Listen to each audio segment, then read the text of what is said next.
Coming up, more fallout from the Wink Martindale exit, concerns growing around Mike Kafka and his job at the New York Football Giants, and ultimately, is Brian Daboll losing control of himself? We dive in coming up next.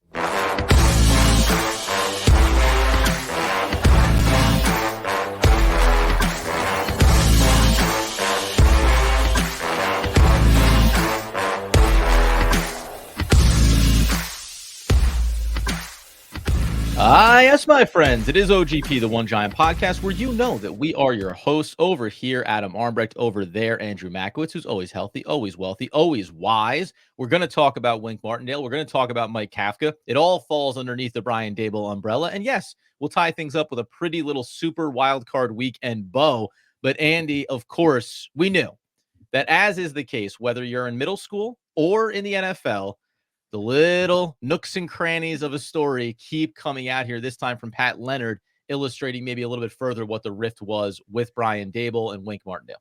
Man, oh man. Well, listen, we were expecting to hear something come out that was more positive looking on Wink Martindale and some of the other members of the staff, as opposed to what happened when Wink got fired, when they were talking about how arrogant everyone was and his friendship with Drew Wilkins, where they felt like they didn't have to report into Brian Daboll. And so we got one side of it. This Pat Leonard article clearly is from either, Wink Martindale, Drew Wilkins. Someone in that ilk has clearly given Pat Leonard some information, because a lot of it is pretty damaging, Adam.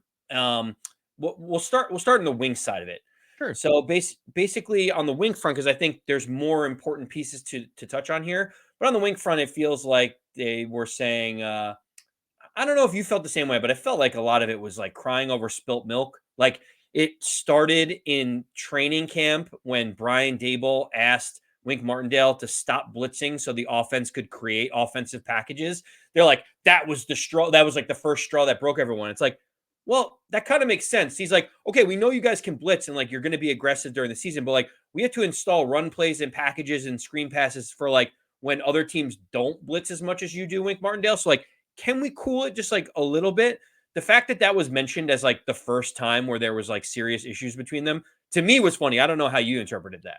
Oh, well, I mean, like, that part of it is funny, yes. The not funny part is allegedly that Brian Daboll then contorts it as to how he delivers it to the media, saying, yes, we specifically manufactured scenarios to make things more difficult on Daniel Jones and not as difficult on Tyrod Taylor, if you remember, right? Like, trying to put him in spots where he would have to prove and achieve. Like, again, the PO, I think the thing when it comes to, and this extends beyond Wink Martindale as well, the thing that concerns me from a Giants or from a Brian Daboll perspective is that if this stuff was going on internally, so be it. Disagreements, going into the defensive room, not liking or liking what you're seeing.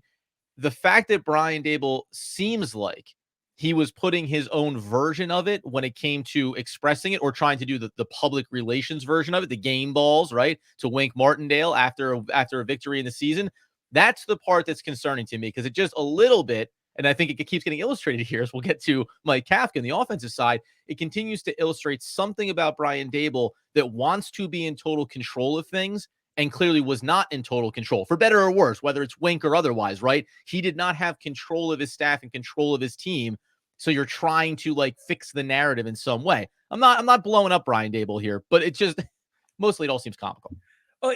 So I hear you on that front, because it is kind of crazy where it's like all this stuff behind closed doors, and then like he paints this crazy rosy picture of Daniel Jones and different than what perception or reality is actually in the building.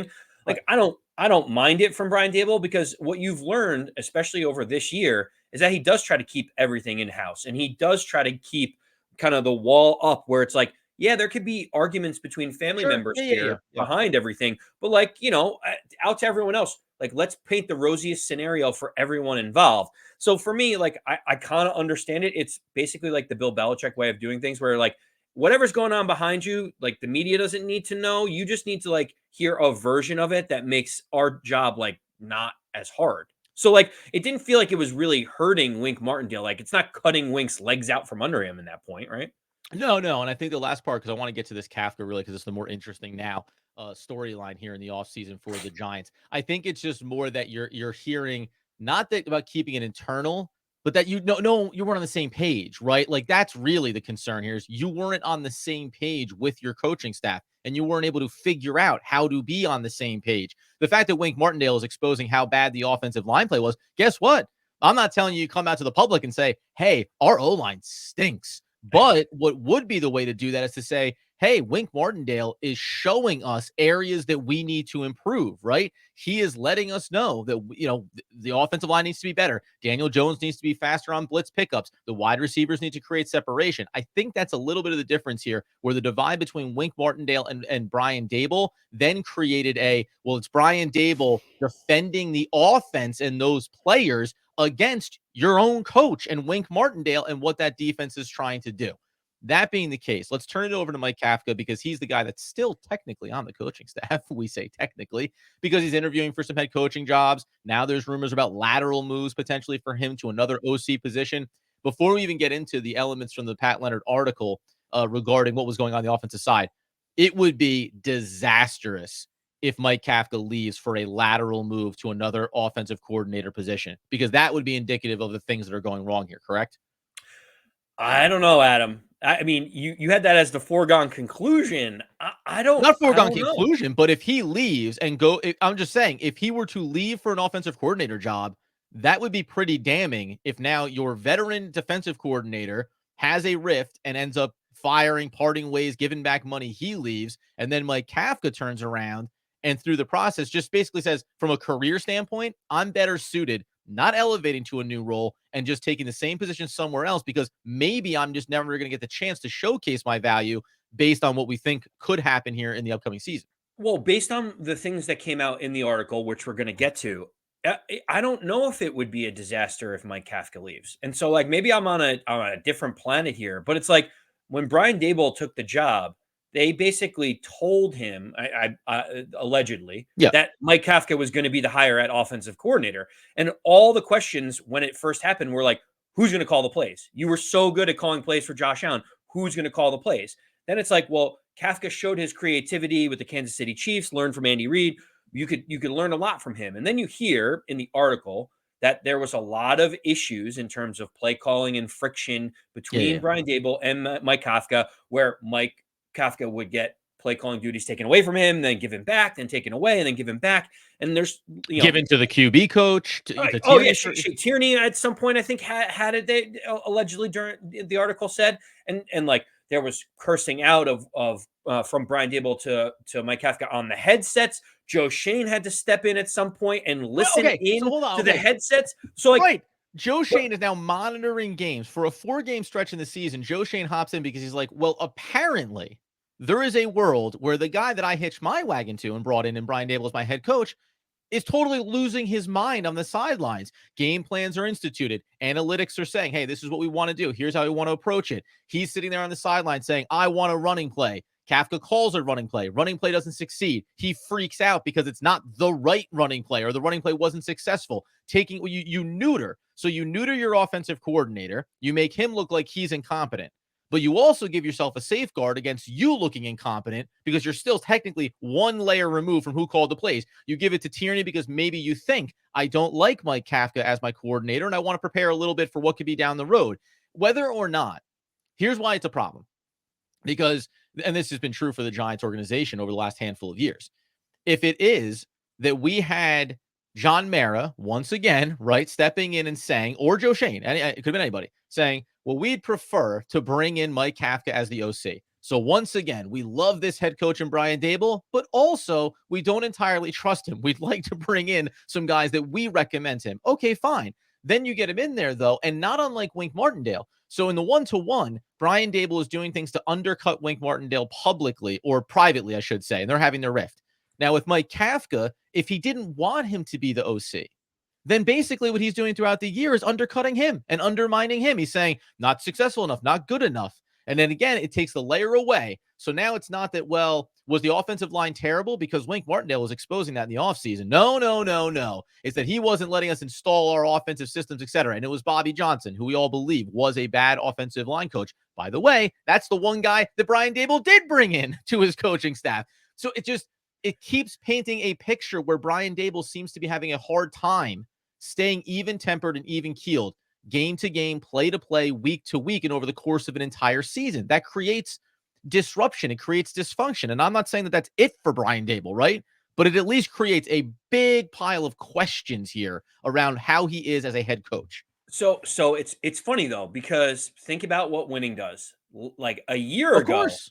he was doing the same antics on the sideline, fist pumping, yelling, screaming when the Giants were winning these games in close margins. You know, the 2-point conversion against the Tennessee Titans, what's happened against the Baltimore Ravens last year, how they beat the Green Bay Packers.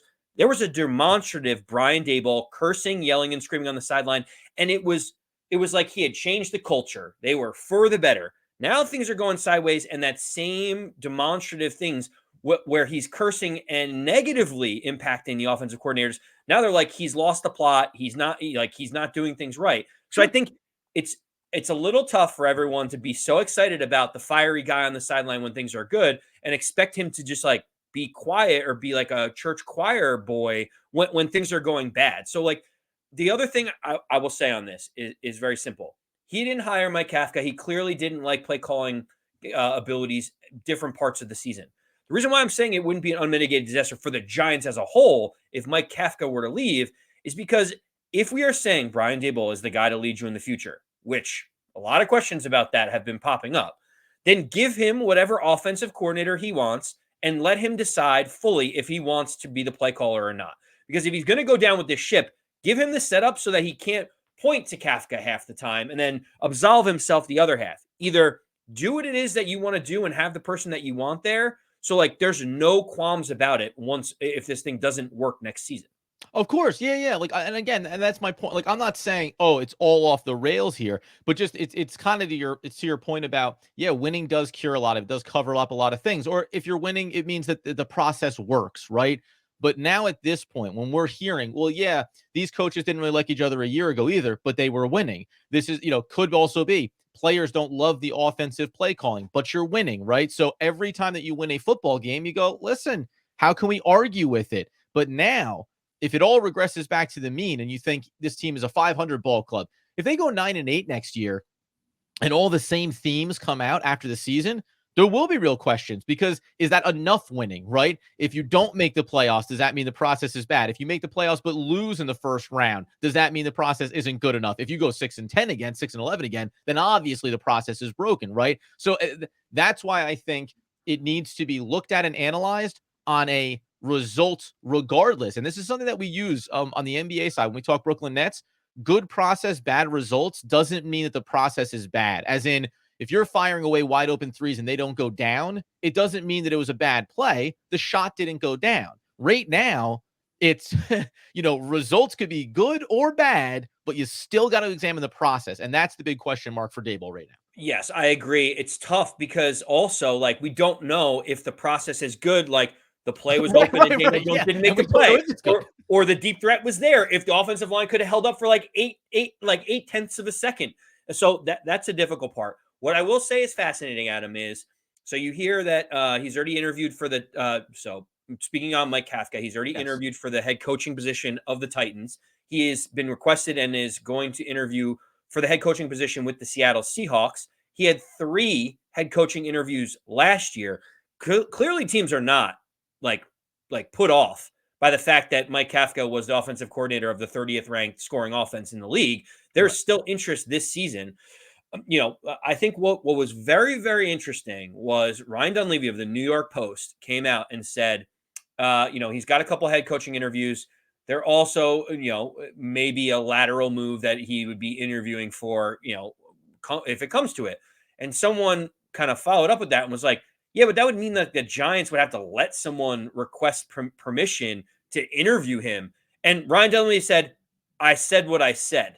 And that to me is huge because clearly inside the building, it feels like this is only headed one way right now, Adam. And that one way feels like Kafka may not be here come week 1 next season, right? Yeah, and we're going to talk about the defensive side. A lot of coordinators are getting interviewed here, an in-house interview as well. 3 or 4 outside interview requests have gone on for the defensive coordinator. We'll get to that maybe on the next episode here because we also want to talk about a little NFL playoffs. Yours truly dominating the pick'em. But from that standpoint, when you hear that, he said, I said what I said. That then, and if you can take that as a positive thing around Brian Daboll. It's that, okay, all this chaos is coming out here from inside the organization and what went on. And what it sounds like is Brian Daboll sat down with Joe Schoen and maybe with John Mara as well, right? And they said, listen, here's the deal. Wink Martindale, good coach, bad personality. We couldn't get along. I need Brian Daboll to be in control on the offensive side of the ball. I need to bring in the guy that I want to run the defense and let me turn my mind off to that when I get to Sunday and calling the plays, right? I need to have total autonomy here. If that's a part of this process and that's what it looks like for Kafka to leave it, because if you say that, yeah, I said what I said, that means that there was an internal discussion about, listen, I want to bring in somebody different. If he gets another lateral offer and he wants to take it, let him go. We need to make that choice because in year 3, at the highest level with John Mara, you're walking into this season saying, hey, this is it for you, Brian Daboll, and Bingo. could very well be this is it for you, Joe Schoen. So whatever version you want to have of it, you might as well let him do it and let Joe Schoen do it because guess what? We've seen this before with the Giants. Can't do the fire the coach, but not the GM, or the GM, not the coach. We've seen all these muddled versions of it. So give me your best shot here in year number 3, which would make a very strong argument that should have been the process they used in the first place, right? Because it still felt disjointed. When you bring in Brian Daboll, you feel like he's the guy. You love Joe Schoen as your GM. And then you also make your little suggestions about what you would prefer from a coaching staff perspective. Yeah, it's a first-time head coach that basically they were like, here are the people that you're going to employ underneath you. And like, if you believe in Brian Daboll being the coach of the year, if you truly believe that, then Joe Schoen needs to say, we are tied at the hip. You have carte blanche. Who do you want as your coordinator? Do you want to do you want to do play calling? Yes or no? Like, these are simple questions because as you pointed out, he's got one more year to get this right. If it goes off the rails again, or coordinators or people are complaining midseason, Brian Daboll's not going to be here. He's not going to be the coach of the Giants. So give me your best shot, Brian Daboll. Give me your best shot, Joe Schoen, because a lot is riding on these decisions coming up. You better believe it, man. Before we get into the playoffs, then I have a big, bold coaching question that I do want to ask you at the back end of this one because we like to have a little bit of fun. Got to remind you that now more than ever, it feels like the New York Football Giants should be considering their well-being and trying to make sure that they're all on track heading into the upcoming season. And that's where Pietential, Pietential, comes in.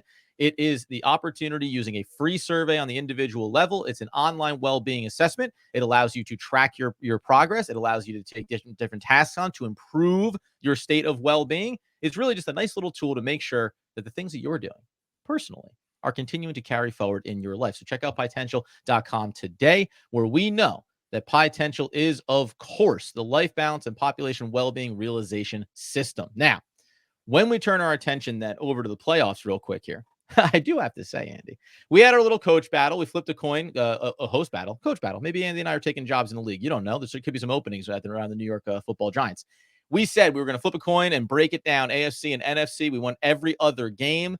And Andy, my goodness, when you allocate points as sharply as I did, it doesn't even feel bad that the Eagles lost in the first round of the Super Wild Card weekend. And I didn't get the point. I got 2 points taking the Chiefs over the Dolphins, laid those 4.5 points, didn't even hurt me. And I also picked up 3 with the Packers over the Cowboys. And yes, you heard it right, friends. The NFC East is no longer represented in these playoffs. I mean, Adam, listen, while the listeners are very interested in your picking skills and being able to accumulate points, we both went 2-1, which I think is important. Well, I have 5 points, you have 3. Yeah. Yeah, yes, but you're burying the lead. I mean, we can talk about the points, but let's talk first about the Dallas Cowboys. Can we just do that? Like, I really like, we can say in the first game, CJ Stroud, he looks good. It's one of the reasons why people that don't believe in Daniel Jones want to get a quarterback as soon as possible, because you can like see how quickly one guy can change the fate of an entire organization. Like, CJ Stroud was unbelievable. I didn't know if you had any notes on that before we get to Dallas.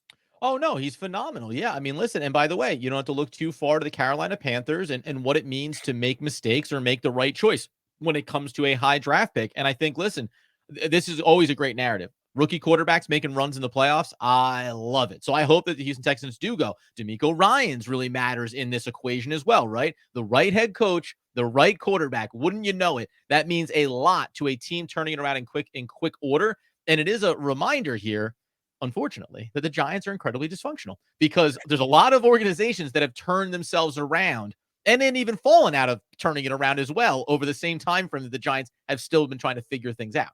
Oh yeah, couldn't agree with you more. Texans get the win. That was predicted by yours truly. In the next game Sure. following it up was the Dolphins versus the Chiefs. Don't know if we really need to talk about this. You took the Chiefs. You knew that they were going to win the game. I think That's right. everybody knew they were going to win the game. It went exactly how everyone thought it would, where the Dolphins in cold weather couldn't move the ball. No Yep. one was surprised. That felt like the one where it's like, I think it's going to go like this. And then every single thing that you thought would happen actually did happen, right? Right. So I already knew the script. I already knew the plot before I watched the movie. you're like, Mahomes looks good. Tua looks cold.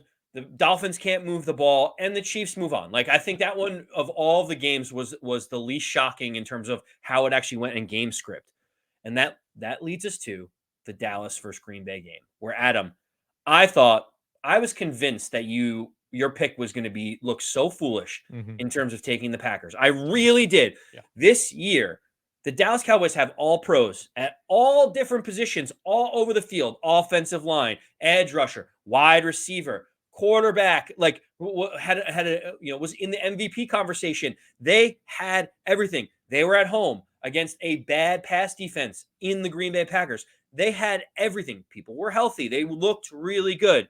Yeah. And then they were down 27 to nothing in the first half, and the game was over. It was they were done, Adam. And unlike, because we won't spend too much time on Philly, but unlike Philly, who had some key injuries, has been dealing with stuff, and you kind of saw them during the back half of the season here. You're like, oh, we can see something happening here. This really was about Dak Prescott and the Dallas Cowboys getting over that hump. They looked better in the regular season, looked borderline dominant in the regular season. But here's the thing, man. And I honestly, at the time of this pick, it's because I believed in Jordan Love. And I think that the Packers, if you go back to the start of the season, they were supposed to be a pretty strong defense. They're supposed to have these weapons. And little footnote, man, they got a lot of wide receivers, young wide receivers that were not top 10 picks across the board, right? But the sum of the parts have really mattered. Jones really mattered. But I was talking with Locked On Nets co-host Doug Norrie, and I said going into those games when we actually watched them together over the weekend, the big difference was, and I compared it to the Buffalo Bills all season long. Really, Josh Allen, boy, he turns the ball over a lot, though. That could be a real problem. It's not a problem. Why? Because even when they turn it over, they were still winning games. So they didn't have to be perfect and could still win football games. The big positive around Dak was Guy has eliminated the turnovers, one of his best seasons ever. And the issue there is, what if you do turn it over? Do you have the ability? Do you have the sample size to lean on and say, oh, don't worry, we can dial it back up? He throws interceptions in that game. The script gets out of whack very early for them. CeeDee Lamb is taken out of the game early as well. And all of a sudden, you're asking a team to do something very out of character, play from behind, and they don't have that sample size. So, yeah, I mean, listen, dude. And by the way, ha, ha, ha, ha, right? Like, we also get to have a little laugh here. But the Cowboys are very typical. And don't be surprised if that, as well as the Eagles, like that's the rumblings. What's going to happen in the NFC from a coaching standpoint now? Well, yeah. So on the Cowboys, I just wanted to highlight one thing that was like very game script oriented, which I found Yeah. fascinating. Is like the Dallas Cowboys played like 85 to 90% of their snaps with 6 defensive backs on the field, Yep. and the Green Bay Packers looked and said like, we can't let Micah Parsons be athletic. We can't let all of these like defensive backs fly out around all over the field. And what's the best way to neutralize that? You do play action pass with Jordan Love, and you just pound the football Yep. against smaller guys in the secondary. And like they just don't have the body size to be able to take down Aaron Jones, when he's running full steam. The game plan by Green Bay was tremendous. Matt LaFleur outcoached Dan Quinn, outcoached Mike McCarthy, outcoached everyone in that game. And we'll talk about Philly because they may be in a similar situation to the Cowboys. But my question to you is, there was a Mhm. lot of heat and a lot of pressure on Mike McCarthy and Dak Prescott going into this game. Do you think that this warrants Mike McCarthy no longer being the coach? And if you're Jerry Jones or Stephen Jones, Dak Prescott has 1 year left at $59.5 million cap hit. You either have to sign him to a long-term deal or have that huge cap hit and have him walk out for nothing. If you're the Dallas Cowboys right now, like where's your head at as you head into the offseason? Well, there's a reason why you traded for Trey Lance, right? You know what I mean? Like that's been like this forgotten little nugget because nothing ever came of that during the year, right? Dak Prescott was healthy, so you didn't have to worry about it. But they took a flyer on a, first round pick that from a couple of years ago had a real high upside and hadn't been able to crack it with the San Francisco 49ers. They end up going with their, Brock Purdy, and that feels like it's working for them. But they are setting themselves up that if they end up wanting to make kind of big changes, they're going to have the opportunity to do that. Now, the difference here for me is no Giants fan wants to hear this.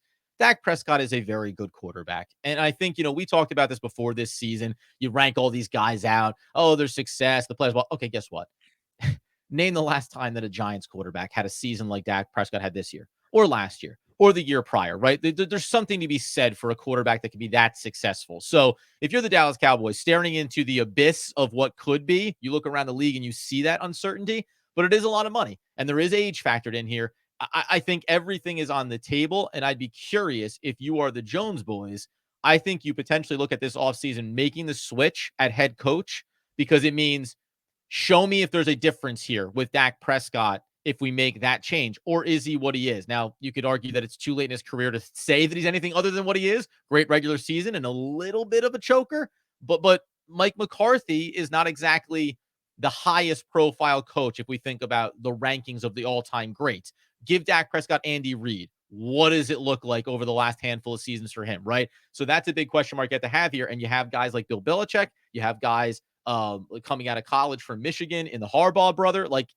There's some options here on the table for Dallas for sure.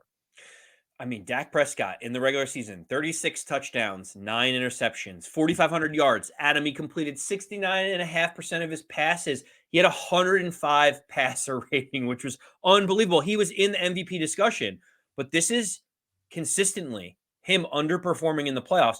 And they've talked about he's almost gotten progressively worse. Like when he was a young rookie and he was cheap, it was easy to surround him Right. and they looked pretty good. Now that he's making $60 million against the cap, and you need to pay CeeDee Lamb, and you got to pay Micah Parsons, and you got to figure all this stuff out. This is a really interesting spot for them because, to your point, you could reset the clock and go with Trey Lance and draft another quarterback and try to trade Dak Prescott for a pick to someone that really needs a quarterback like New England. But man, right, you're talking about 12-5, 3 years in a row. Best chance to really make a run that they've had in a decade, considering they're the number 2 seed. They get 2 home games. The team is hitting on all cylinders, and they lay such a goose egg. It is going to be fascinating. They could blow this whole thing up in a week, basically. Probably, and worth noting here, man, and this is true for the Eagles as well, but they've been higher level successful. They've been to a Super Bowl in recent years. The Dallas Cowboys had 2 wins against the Giants, 2 wins against the Commanders, wins against the Jets, against the Patriots in their season as well. That right there accounts for 6 of their wins. They had a win against the Panthers. That makes 7 wins, right? When you go back and look at their season and note that their losses came against the Dolphins, the Bills, the Eagles, the 49ers, and even a game against the Cardinals. There's not a lot of losses on their resume, but their wins when you play in the NFC East. Unfortunately, the Giants are a part of that. You look at the schedule and you go, there's some easy pickups here. And that's where I actually think, and the Eagles went out too, and we kind of saw that coming with them. But you look at their 2 records and you go, maybe not all win totals are created equal here, right? Because the schedule affords you, especially in the division, affords you to kind of just tack on a couple of extra wins here. The playoff picture could have looked a lot different if you took these teams and plugged them into other divisions around the league. They may have been battling for wild card spots at 9 wins going to the last week of the season as opposed to having 11 and 12. Just want to give a couple of footnotes of the next 2 games, and then I want to finish on the Eagles. But obviously the game after the Packers and Cowboys was the Rams and the Lions. The Lions get it done at home, some questionable calls here or there. Felt like 2 evenly matched teams that that was a great game. Easily the best game, right? Best game of the week. Yeah. It felt competitive. It went back and forth. There were some missed calls kind of going around where the Lions finally benefited from a couple of them. Matt Stafford got concussed and his eyes were rolling back in the head and they put him back out there. I don't know how anyone saw that video and thought it was his okay. hands are bleeding. Oh yeah. I mean Matthew Stafford, he's more mush than man at this point. Really, I will use the word courageous because it looked like he got knocked unconscious. It looked like his hand was bleeding from 4 different places. He's a tough guy and he did everything he could. And objectively insane that somehow oh my God, it's so crazy. In the playoffs, a guy that looks like he clearly had a concussion and his one hand was making that type of gesture, he went off the field and came back in. It turns out he passed the protocols. What a miracle. Yeah, that was a little bit ridiculous. Congrats to the Lions for being able to get the win. I think that was cool to see. Obviously, everyone was pumped about that. don't need to talk too much about that. We'll talk about the Lions in our prediction shows coming up. Yeah. The one other game beforehand was the Bills versus the Steelers that got moved. I unfortunately got that one incorrect. I blame the governor of New York for moving the game. I wanted 60-mile-an-hour winds and low scoring. Instead, I got like a beautiful feel for Josh Allen to just throw the ball all over. Josh Allen, really good. Mason Rudolph, not that good. Pittsburgh Steelers, not great.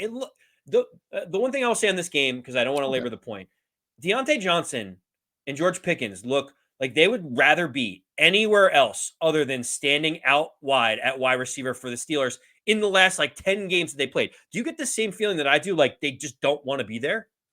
You know what? Like it's quarterback, right?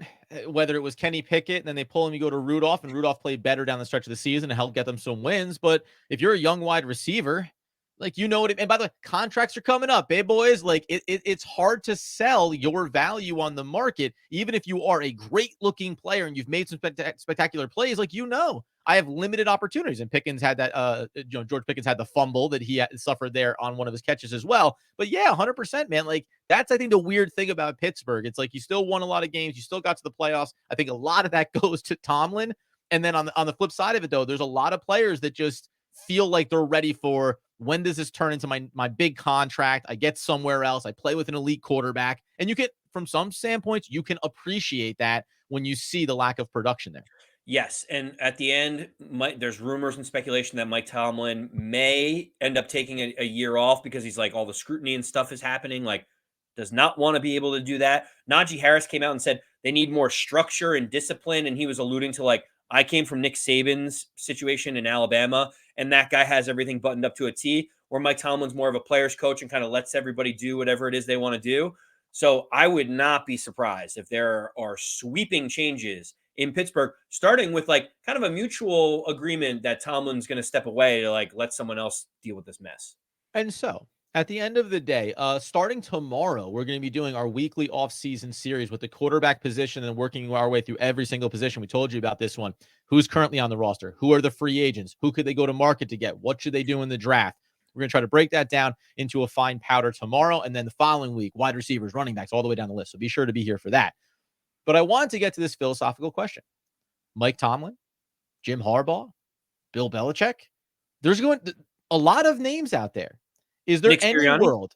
What? Nick Sirianni? Nick Sirianni? Yeah, Nick Sirianni. Mike McCarthy. There's a lot of names out there.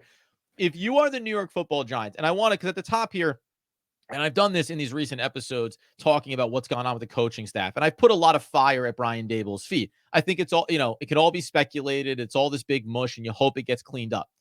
But if you're standing there and you're John Mara, would you take a long look at the opportunity to bring in one of these high profile, well-established, clear track record kind of guys and say, yeah, listen, Brian Daboll, we do like Brian Daboll a lot, but he's not these guys. And this past season, maybe more than anything, gave us a little reminder that we still have a long way to go and best practices, best structures. I don't think Belichick would take the job from Daboll because they have their connection. I don't know if Jim Harbaugh is the right answer because he has his own issues at the NFL level last time he was here.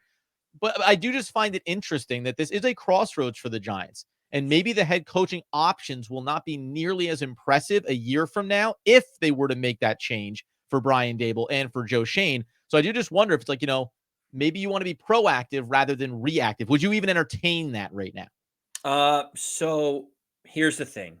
I think for once the Giants should maybe just take a deep breath and not make any rash decisions around the future of the team.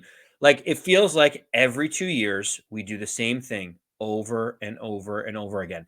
And Sure. to be honest with you, I am someone that's like, it's probably better to get out of something a year earlier than a year too late. Like Right. I understand that completely. But Adam, we have to have some consistency here. We can't just let Brian Daboll go and get a new coach that has more power than Joe Schoen, and then Joe Schoen's gone in a year, and then we have to figure out like who the GM is that's going to be sitting over someone like Bill Belichick. Does he take it on? It just feels like it's going to be a revolving door. Maybe let's just have a little bit of consistency for once and say the GM is here for the foreseeable future. We signed Brian Daboll to a 5-year deal. He's 2 years into it and won a coach of the year for it. Sure. maybe let's just take a breath and say, we might have the right guy. Let's get the right people underneath him and see if we can see this whole plan through that Joe Schoen initially started 18 months ago. Yeah, I think that even though we season to season or week to week, right, you can feel these things bubble up. But you mentioned it there. When you sign a head coach to a long contract like that, it's because you're coming out of the era where you were turning over coaches left and right, where you made mistakes with Joe Judge, where you made mistakes at the QB spot with Eli Manning and how he retired. You made mistakes with who you signed or kept or traded. And now arguably maybe you made another mistake with Daniel Jones, right? So even though this practice hasn't been perfect, I think at some point you do have to just say, this is what we're doing. Now, again, if you're number 3, they're a 5-win team, we're having a different conversation next season. But it's hard to come out of, as you mentioned, coach of the year season, making the playoffs, winning a playoff game. Year number 2, a little more tumultuous, injuries, all these kind of things. You can tell yourself a narrative to not say, hey, it's at least full year number 3 here. And I think we'll revisit this 4 weeks into the season next year, depending on what the record is, right?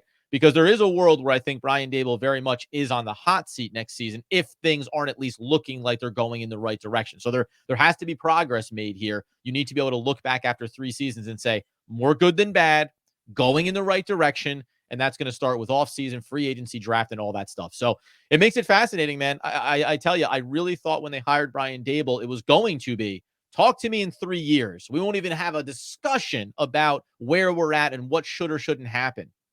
Yet here we are, right? It's at least a narrative thing that's going on around this organization. In the meantime, guys, go ahead, Andy. I was just going to say the only other footnote I was going to say is it is nice that while there is all this upheaval in MetLife in the Meadowlands right now, you have the Eagles who laid a complete egg and looked completely disinterested in playing yesterday. Mm-hmm. You had the Cowboys have an epic collapse. And when you thought the Giants were really far away from competing again in the NFC East, I mean, there's a lot going on with like all the other head coaches could get fired in the division. All the other teams could have question marks at quarterback as well. Maybe the Giants aren't that far away from actually being able to compete in the division again. Well, misery does love company, but let's not go sell ourselves on what our success could be based on others' failings, right? Like, still teams that won a lot of football games in the regular season. Giants didn't miss the playoffs by a game, they missed it by a mile. But we'll break that down as well because I've seen that narrative, and it's certainly something that Giants fans are reveling in at the moment. In the meantime, guys, as I mentioned, QB conversation starts tomorrow in our off-season position review. We'll get into that on Wednesday over on YouTube at One Giant Podcast, on Twitter at One Giant Podcast, at AndyMac214, at Adam Armbrecht as well, with some other big updates coming for what we'll be doing for this offseason. So be sure to lock in wherever you get your podcast needs fulfilled. Until next time, as Andrew Makowitz would want, need, and nay, demand that people know. As always, let's go Big Blue.